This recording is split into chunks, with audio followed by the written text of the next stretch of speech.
भक्तों, आने वाली 15 नवंबर उत्पन्ना एकादशी के दिन जिन लोगों के घर में खाई या बनाई जाती है, ये 3 चीजें उसके घर में पूरे साल होती है, धन दौलत की वर्षा। जी हाँ भक्तों, यह मार्गशीर्ष माह की पहली एकादशी पूरे के पूरे 99 वर्षों के बाद दुर्लभ संयोग में पड़ने जा रही। यह एकादशी कार्तिक के बाद पड़ती है, तो ऐसे में इस एकादशी का महत्व हिंदू धर्म के लोगों के लिए और भी बढ़ गया। और 15 नवंबर उत्पन्ना एकादशी के दिन भले ही पूजा पाठ ध्यान करना ना करना, लेकिन ये गुप्त चीज जरूर खा लेना। भगवान विष्णु जी और माता लक्ष्मी जी के आशीर्वाद से आपके घर में इतना पैसा आएगा कि संभाल नहीं पाओगे। साथ ही भक्तों, हम आपको इस प्रवचन में यह भी बताएंगे कि चाहे कुछ भी हो जाए, लेकिन 15 नवंबर उत्पन्ना एकादशी पर ऐसा खाना घर में भूल कर भी मत बनाना, और ना ही उसे खाना, पूरे घर परिवार पर संकट आ सकता है। साथ ही भक्तों, इस प्रवचन में जानिए 15 नवंबर उत्पन्ना एकादशी पर ऐसा क्या खाना चाहिए जिससे कि आपके जीवन में भगवान विष्णु की कृपा प्राप्त हो। साथ ही भक्तों, इस प्रवचन में हम आपको यह भी बताएंगे कि 15 नवंबर उत्पन्ना एकादशी पर भूल कर भी यह 5 काम कभी मत करना, नहीं तो कंगाल होते देर नहीं लगेगी। भक्तों, उत्पन्ना एकादशी पर आपको यह 5 काम कभी नहीं करने चाहिए। जो भी माताएं बहनें उत्पन्ना एकादशी के दिन इन 5 कामों को करती हैं तो उसकी जिंदगी बर्बाद हो जाती है, उसके घर में कंगाली छा जाती है। और जिस घर में भी ये 5 कार्य होते हैं, माता लक्ष्मी ऐसे घर को हमेशा के लिए छोड़कर चली जाती है। भक्तों, साथ में हम आपको यह भी बताएंगे कि 15 नवंबर उत्पन्ना एकादशी के दिन अगर आप इन चीजों का दान कर देते हो तो आपके घर में कभी धन की कमी नहीं होगी, हमेशा ही रुपया पैसा आपके घर में आएगा। इसीलिए आप प्रवचन को पूरा ही देखें, आधा अधूरा ना देखें। भक्तों, चाहे जो भी हो जाए, लेकिन उत्पन्ना एकादशी के दिन एक छोटी सी चीज जरूर खा लेना। यकीन मानिए, यदि अगर आपने खा लिया तो आपके जीवन से सारे कष्ट दूर हो जाएंगे। जी हाँ भक्तों, इस बार 99 वर्षों के बाद उत्पन्ना एकादशी ऐसे शुभ समय में पड़ने जा रही है जो हिंदू धर्म में सबसे श्रेष्ठ मानी जाती है। इस दिन किया गया कोई भी उपाय कभी भी निष्फल नहीं जाता, बेकार नहीं जाता, हमेशा लाभ ही लाभ प्रदान करवाता है। चलिए भक्तों, अब हम आपको उत्पन्ना एकादशी की थोड़ी सी जानकारी दे देते हैं। इस बार 2025 में उत्पन्ना एकादशी को लेकर लोगों के मन में बहुत शंका है कि यह व्रत 15 नवंबर को रखा जाएगा या 16 नवंबर को। पूजा कैसे करनी है, शुभ मुहूर्त क्या रहेगा, इस दिन क्या खाना है और क्या नहीं खाना है, इस प्रवचन में हम आपके सभी सवालों के जवाब देंगे। बस आपको इस प्रवचन को पूरा देखना होगा। कई लोग ये भी पूछ रहे हैं कि क्या उत्पन्ना एकादशी के दिन चावल खा सकते हैं या नहीं, क्या पहली बार यह व्रत किया जा सकता है। इन सभी सवालों का उत्तर हम इस प्रवचन में देंगे और साथ ही बताएंगे कि वह कौन सी चीज है जो इस दिन आपको जरूर खानी चाहिए। साथ ही भक्तों, उत्पन्ना एकादशी के दिन भक्तों गाय को एक चीज जरूर खिलाना चाहिए। अगर आप उत्पन्ना एकादशी के दिन गाय को यह चीज खिला देते हो तो माता लक्ष्मी जी की कृपा से आपके जीवन में धन आने के सभी रास्ते खुलते चले जाएंगे। चलिए भक्तों, अब हम आपको सबसे पहले उत्पन्ना एकादशी के बारे में थोड़ी सी जानकारी दे देते हैं। मार्गशीर्ष माह की कृष्ण पक्ष की एकादशी को उत्पन्ना एकादशी कहा जाता है। भारत में इसे अलग अलग जगह पर अलग अलग नाम से जाना जाता है। जैसे कहीं कहीं पर इसे उत्पन्ना एकादशी और कहीं कहीं पर इसे मोक्षदा आरंभ एकादशी और भागवत एकादशी के नाम से भी जाना जाता है। धर्म ग्रंथों में कहा गया है कि इस एकादशी का व्रत करने से व्यक्ति को पुण्य प्राप्त होता है, जो सभी तीर्थों के स्नान, दान, यज्ञ और व्रतों से मिलता है। यह एकादशी सभी एकादशियों की जननी मानी जाती है, इसलिए इसे वर्ष की प्रथम एकादशी भी कहा जाता है। इस व्रत को करने से मनुष्य के 7 जन्मों तक के पाप नष्ट हो जाते हैं, उसे ज्ञान, वैराग्य और भक्ति की प्राप्ति होती है। भविष्य पुराण में यह भी उल्लेख है कि जो व्यक्ति इस दिन उपवास रखकर भगवान विष्णु की पूजा करता है उसे विष्णु लोक की प्राप्ति होती है। उत्पन्ना एकादशी मनुष्य को अज्ञान, मोह और पाप से मुक्त कर मोक्ष का द्वार खोलती है। यही कारण है कि धर्म ग्रंथों में इसे मोक्षदायिनी और पापहरणी एकादशी कहा गया है। स्कंद पुराण के अनुसार उत्पन्ना एकादशी का व्रत करने से मनुष्य के सभी पाप नष्ट हो जाते हैं और उसे मोक्ष की प्राप्ति होती है। इस दिन भगवान विष्णु की आराधना करने से व्यक्ति को जन्म मरण के बंधन से मुक्ति मिलती है और वह वैकुंठ धाम को प्राप्त करता है। धार्मिक मान्यताओं के अनुसार उत्पन्ना एकादशी का व्रत आपकी आत्मा पर बोझ नहीं बल्कि समस्त पापों का शमन करने वाला होता है। भक्तों, चलिए सबसे पहले हम आपको बता देते हैं कि उत्पन्ना एकादशी का सही समय क्या है। फिर हम आपको बारी बारी से सभी जानकारी बताते हुए चलेंगे और यह भी बताएंगे कि वह कौन सी चीज है जो हमें उत्पन्ना एकादशी के दिन जरूर ही खा लेनी चाहिए। और भक्तों, साथ में हम आपको बताएंगे कि इस दिन एक चीज भूल कर भी नहीं खानी चाहिए। अगर आप यह चीज भूल कर भी खा लेते हो तो आपके घर में अनहोनी हो सकती है।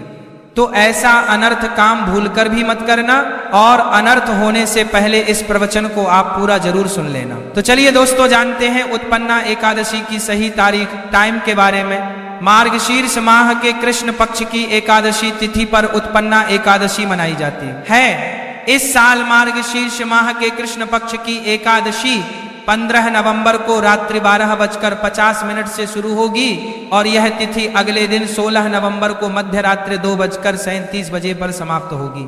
सनातन धर्म में उदया तिथि को खास माना जाता है, इसीलिए उत्पन्ना एकादशी का व्रत 15 नवंबर को रखा जाएगा। अब भक्तों, पारण की बात करें तो एकादशी व्रत में पारण का विशेष महत्व होता है, इसीलिए एकादशी व्रत का पारण करना शुभ मुहूर्त में ही करना चाहिए। एकादशी व्रत का पारण द्वादशी तिथि पर किया जाता है। ऐसे में उत्पन्ना एकादशी का पारण 16 नवंबर को दोपहर 1:10 से लेकर दोपहर 3:16 से तक पारण किया जाएगा। व्रत का पारण करने के बाद अन्न और धन का दान जरूर करना चाहिए। चलिए भक्तों, अब हम उत्पन्ना एकादशी की सरल पूजा विधि और शुभ मुहूर्त के बारे में जान लेते हैं। इस दिन को सही तरीके से और श्रद्धा के साथ मनाने के लिए सबसे पहले आपको सूर्योदय से पहले ब्रह्म मुहूर्त में उठना है। फिर स्नान करके पूजा स्थान पर जाएं और भगवान सूर्य को 1 लोटा जल अर्पित करें। बाद व्रत का संकल्प लें। संकल्प लेने के लिए अपने सीधे हाथ में जल लें और फिर 3 बार नमो भगवते वासुदेवाय का जाप करें और अपना नाम, गोत्र, स्थान, मकान नंबर या फ्लैट नंबर और क्षेत्र का नाम बताएं। इसके बाद अपनी इच्छाएं भगवान के चरणों में समर्पित करें और भगवान को प्रणाम करके जल अर्पित कर दें। अब पूजा की प्रक्रिया के बारे में जानते हैं। सबसे पहले एक अखंड फल जैसे सेब, नारियल या जो भी फल उपलब्ध हो बिना कटे हुए लें और उसे गंगा जल से शुद्ध करें। फिर भगवान श्री विष्णु की तस्वीर या मूर्ति रखें। अगर आपके पास मौली, पान, सुपारी, लौंग, इलायची या पान का पत्ता हो तो उन्हें भी सजा कर रखें। अब भगवान को बुलाने की प्रक्रिया जिसे प्राण प्रतिष्ठा कहते हैं, इसके लिए भगवान की तस्वीर को स्थापित करके उस स्थान का शुद्धिकरण करें। गंगा जल मिश्रित जल से उस स्थान पर छींटे डालें और एक फूल रखें। फिर भगवान को आचमन कराएं, तिलक लगाएं, अक्षत चढ़ाएं, फूलों की माला पहनाएं और पुष्प अर्पित करें। धूप दिखाएं और घी का दीपक जलाएं। ध्यान रखें कि दीपक को उठाना नहीं है। दीपक को जहां रखा है वहां चावल या फूलों का आसन बना ले और फिर दीपक रखें। अब भगवान को नैवेद्य के रूप में जो भी मिठाई आपके पास हो वो अर्पित करें।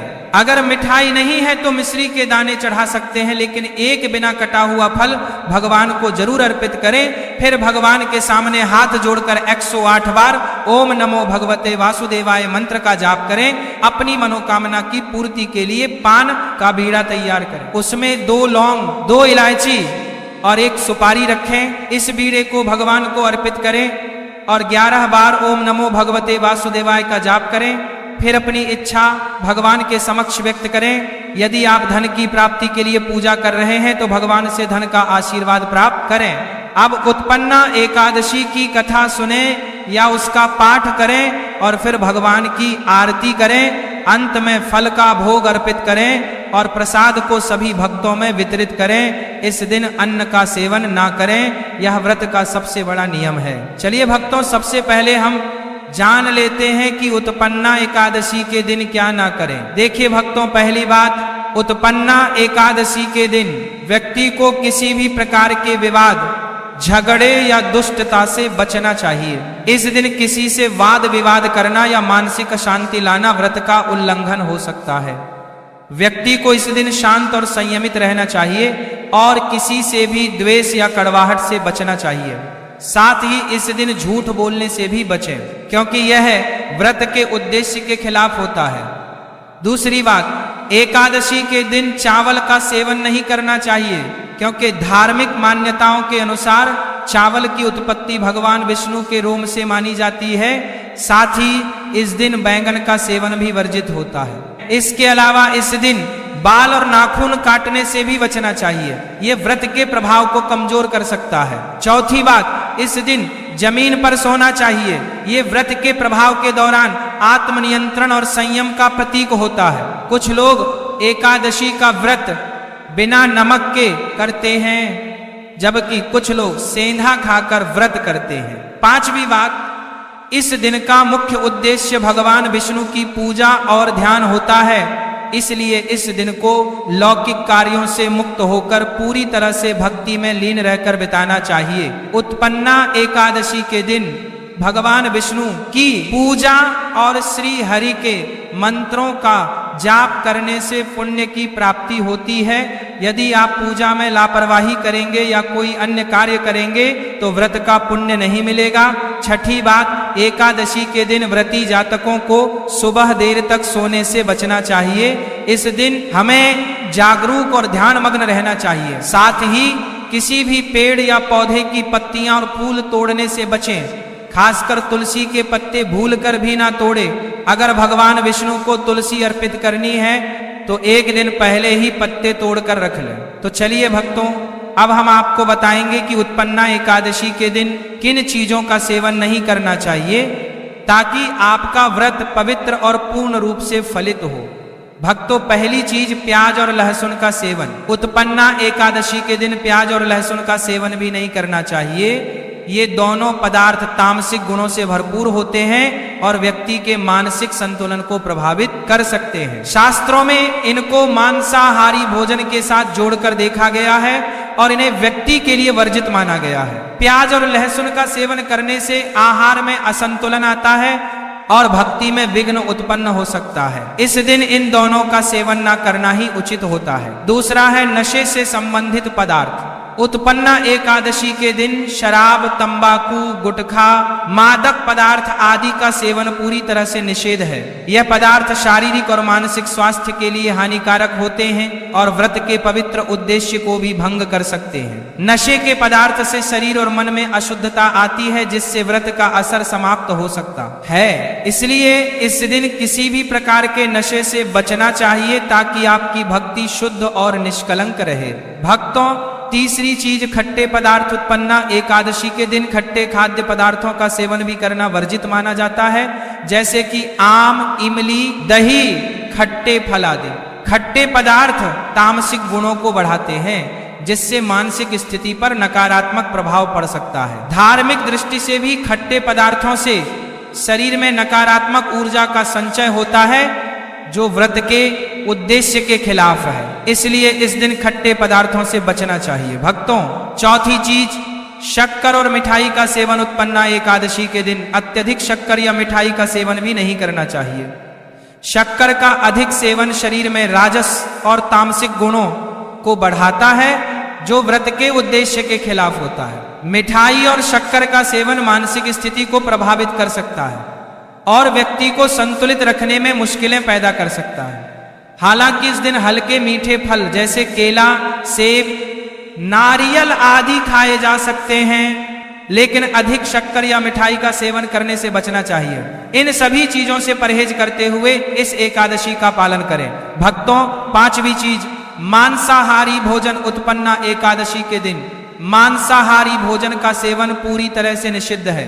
मांसाहार भोजन न केवल शारीरिक दृष्टि से हानिकारक होता है, बल्कि यह आध्यात्मिक रूप से भी हमारे पापों को बढ़ाता है। मांसाहारी भोजन से तामसिक गुण बढ़ते हैं, जो हमारी मानसिक शांति और संतुलन को प्रभावित करते हैं। भगवान विष्णु की पूजा और व्रत में सिर्फ सात्विक भोजन की अनुमति होती है, जो शुद्धता और भक्ति का प्रतीक है। इसीलिए इस दिन मांसाहार, अंडे, मुर्गा, मछली या किसी भी प्रकार के मांस का सेवन ना करें, इस बात का विशेष ध्यान रखें। तो भक्तों, इन सभी चीजों से परहेज करते हुए इस उत्पन्ना एकादशी का पालन करें।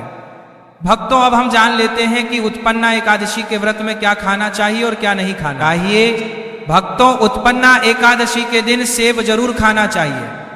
शास्त्रों में बताया जाता है कि भगवान के भोग में सेब आदि जरूर अर्पित किया जाता है। अगर आपका व्रत है तो आपको सेब जरूर खाना चाहिए। केला, पपीता, तरबूज और मीठे अंगूर जरूर खाना चाहिए।